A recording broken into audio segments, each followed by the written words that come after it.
It's December 8th, 1912. A luxurious dining room in the Staatsschloss Palace, Berlin. Crystal chandeliers illuminate the faces of the most powerful men in Europe. Wine flows freely. Laughter echoes off gilded walls. At the head of the table sits Kaiser Wilhelm II, Emperor of Germany, the most powerful monarch on earth.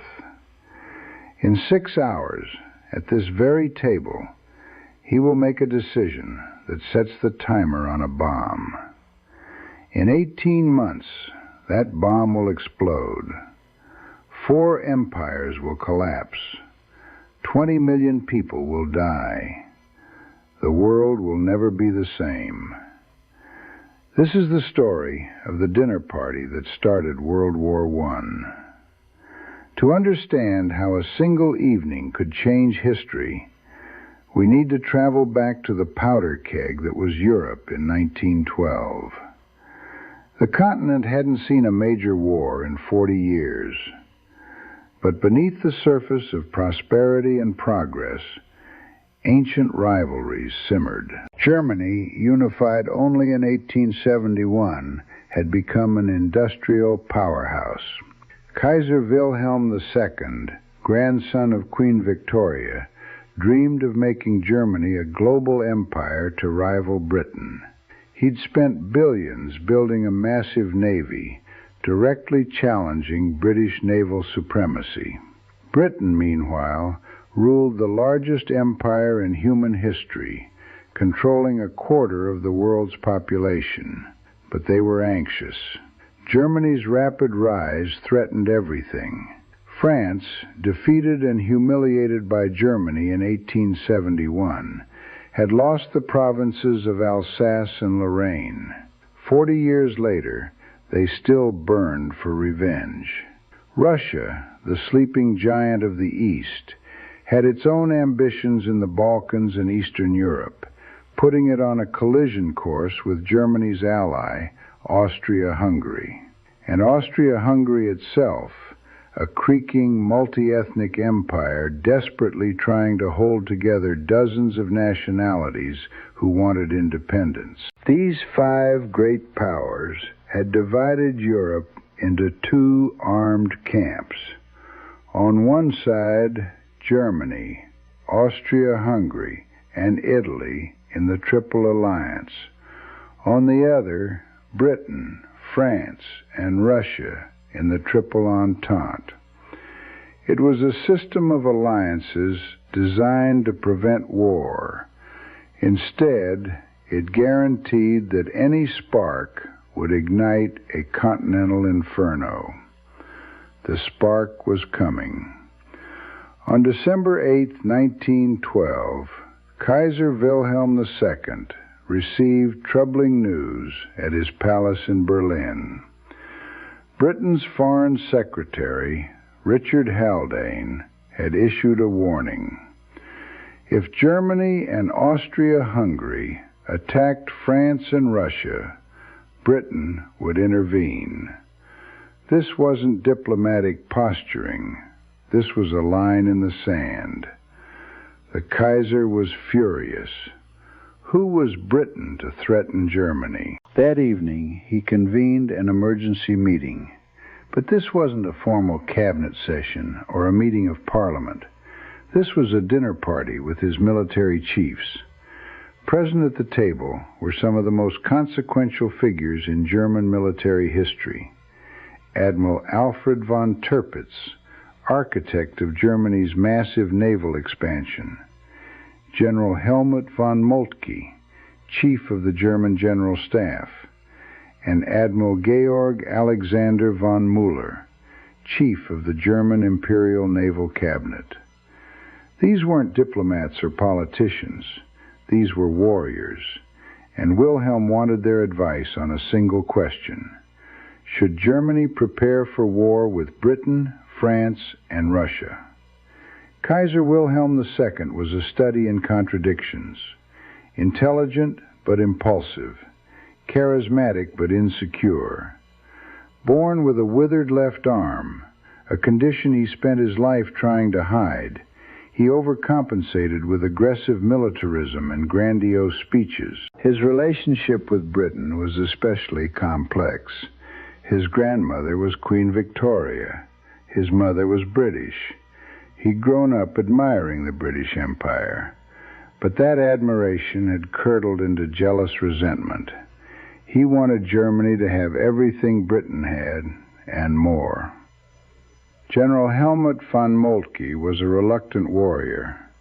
More mystical than martial, he was interested in theology and philosophy. But he'd inherited a war plan from his predecessor, the Schlieffen Plan, which called for a lightning strike through neutral Belgium to knock France out of the war before Russia could mobilize. Moltke knew the plan was Germany's best hope in a two-front war. But he also knew it would bring Britain into the conflict. Belgium's neutrality was guaranteed by Britain. Invading it meant war with the British Empire. Admiral von Tirpitz was the opposite, an aggressive navalist who'd convinced Wilhelm to challenge British sea power. His expensive fleet of battleships was designed to intimidate Britain. Instead, it had triggered a naval arms race that pushed Britain into alliance with France and Russia. Admiral von Müller was the careful bureaucrat, the note-taker, the observer. We know what happened at this dinner because of his detailed diary entries. These four men would chart Germany's course toward catastrophe.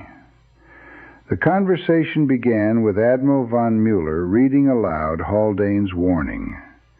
According to von Müller's diary, the Kaiser's response was immediate and furious. The fleet must naturally prepare itself for the war against England. But here's where it gets interesting. The military chiefs didn't agree with each other. General von Moltke argued for immediate war. In his view, Germany's strategic position would only worsen over time. Russia was rapidly modernizing its military. In 2 or 3 years, the Russian steamroller would be unstoppable. War, the sooner the better, Moltke reportedly said. But Admiral von Tirpitz disagreed. The German Navy wasn't ready. He needed at least 18 months to prepare.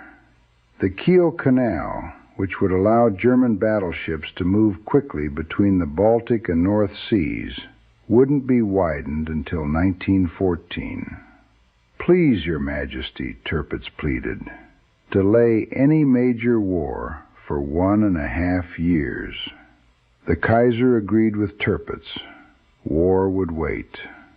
Von Moltke was disappointed, noting in later correspondence that the moment for a successful war might pass.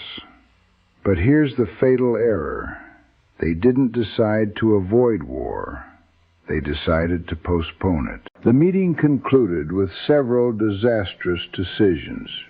First, Germany would accelerate military preparations. Naval expansion would continue. The army would be enlarged. Second, Germany would launch a press campaign to prepare the public psychologically for war with Russia and France. Third, Germany would support Austria-Hungary in any Balkans crisis, even if it meant war. This last point was crucial. Austria-Hungary was struggling to control nationalist movements within its borders, especially from Serbs who wanted to unite with the independent Kingdom of Serbia. The Kaiser basically wrote Austria a blank check. "Whatever you need to do to crush Serbia, we'll back you." No diplomats were present. No one suggested negotiation or compromise. No one pointed out that war with France and Russia would likely bring in Britain regardless of Belgium. It was all decided over wine and roast venison by men in military uniforms. 18 months later, on June 28, 1914, a Serbian nationalist named Gavrilo Princip assassinated Archduke Franz Ferdinand of Austria in Sarajevo. Austria-Hungary, backed by Germany's blank check from that December dinner, issued an ultimatum to Serbia so harsh it was designed to be rejected. Serbia rejected it. Austria-Hungary declared war on Serbia. Russia mobilized to defend Serbia. Germany declared war on Russia, then on France. To reach France quickly, Germany activated the Schlieffen Plan and invaded neutral Belgium. Britain, guarantor of Belgian neutrality, declared war on Germany.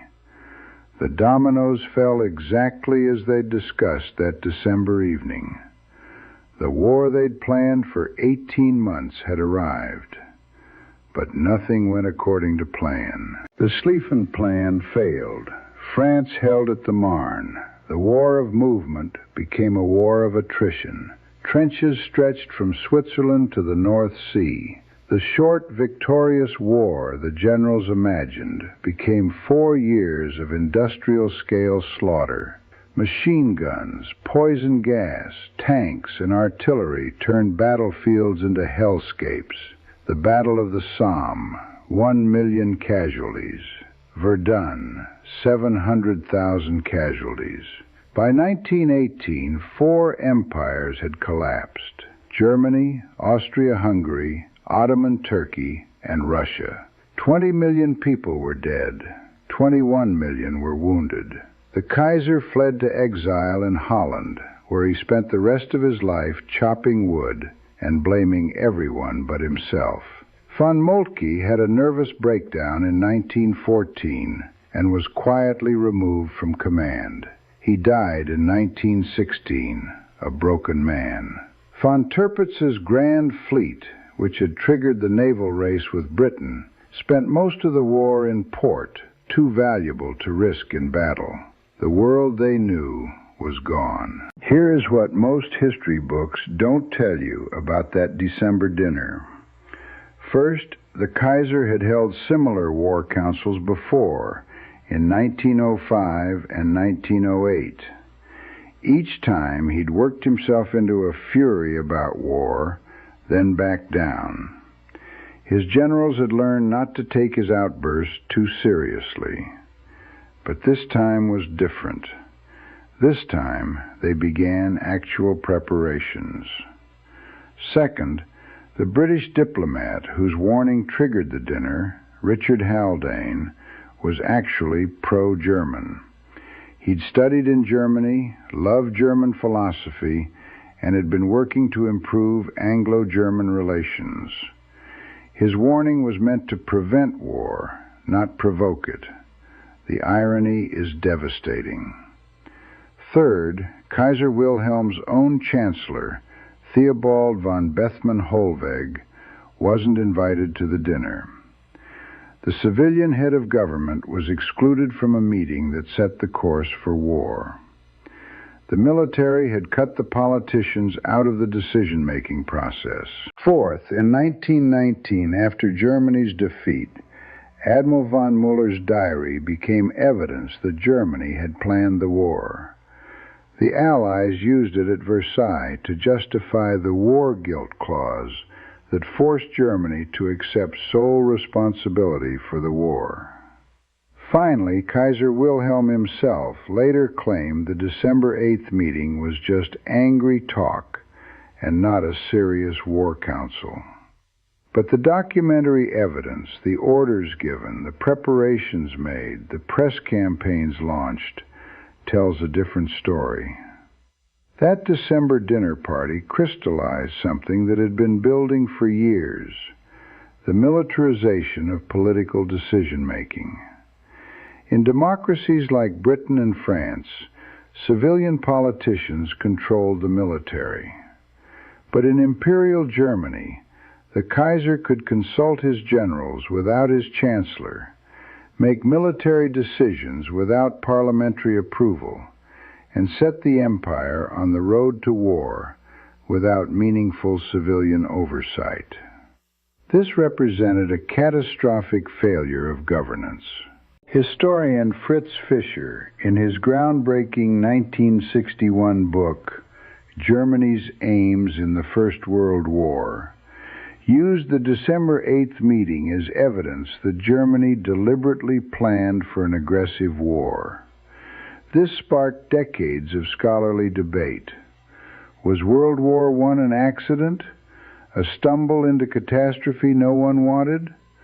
Or was it the result of calculated decisions made by men who wanted war, at least in theory, even if they didn't fully grasp the horror it would bring? The December dinner suggests it was both. They wanted a war, short, victorious, glorious. They got the war, long, devastating, civilization-shattering. The meeting also reveals how the alliance system had created a strategic trap. Germany, surrounded by France and Russia, felt it had to strike first or face a two-front war it couldn't win. This military logic overrode diplomatic solutions. Finally, the dinner shows how personal relationships, or the lack of them, shaped history. If the Kaiser had trusted his civilian chancellor enough to include him, might cooler heads have prevailed? If he'd had a better relationship with his British relatives, might he have taken their warnings more seriously?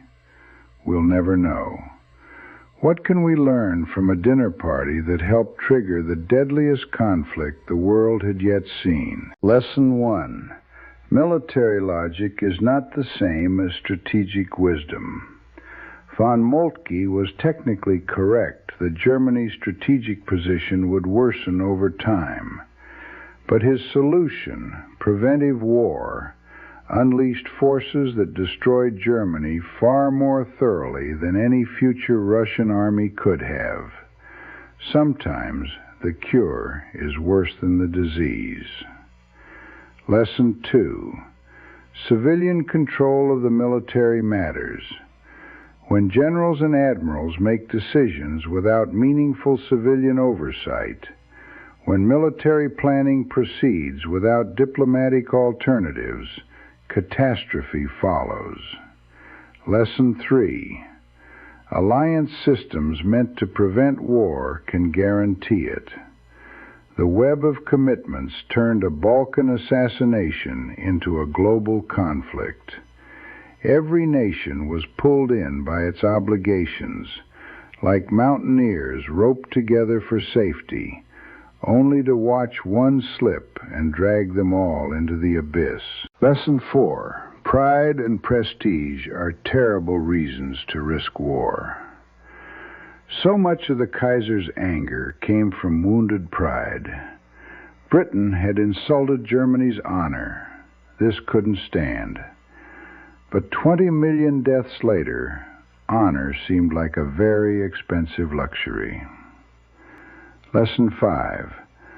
The time to prevent war is before the war. By December 1912, Europe's great powers had armed themselves to the teeth, divided into hostile camps, and psychologically prepared their populations for conflict.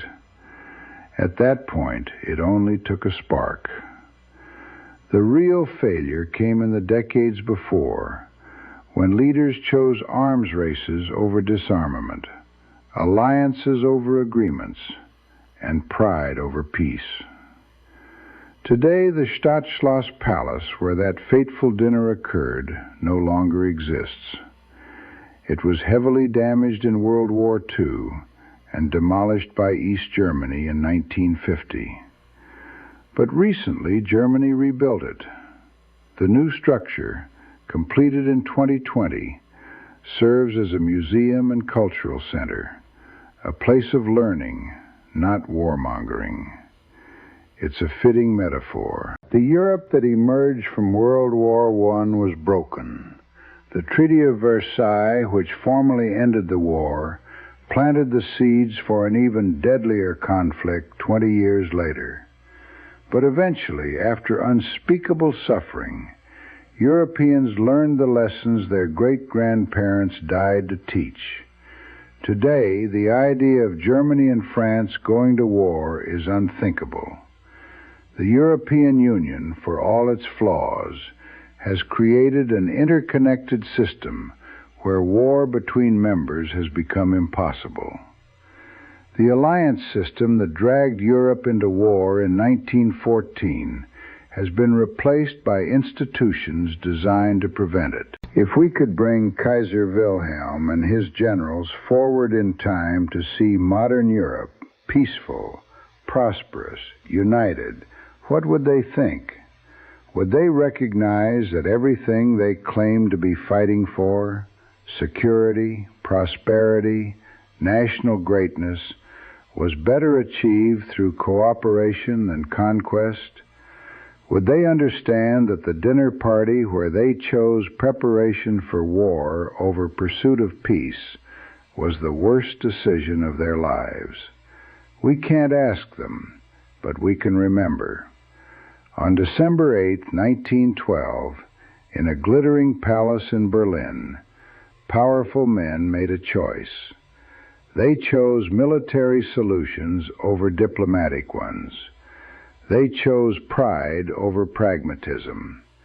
They chose to plan for war rather than work for peace. 18 months later, their choice killed a generation. The lesson isn't that leaders are evil or stupid. The lesson is that even intelligent, educated, well-meaning people can make catastrophic decisions when they let fear, pride, and military logic override wisdom. The dinner party that started World War I reminds us that the fate of millions can turn on the decisions of a handful of people in a single room. It reminds us that preparation for war, even defensive war, can become a self-fulfilling prophecy. And it reminds us that the time to choose peace is before the shooting starts, because after that, no one can control where it ends.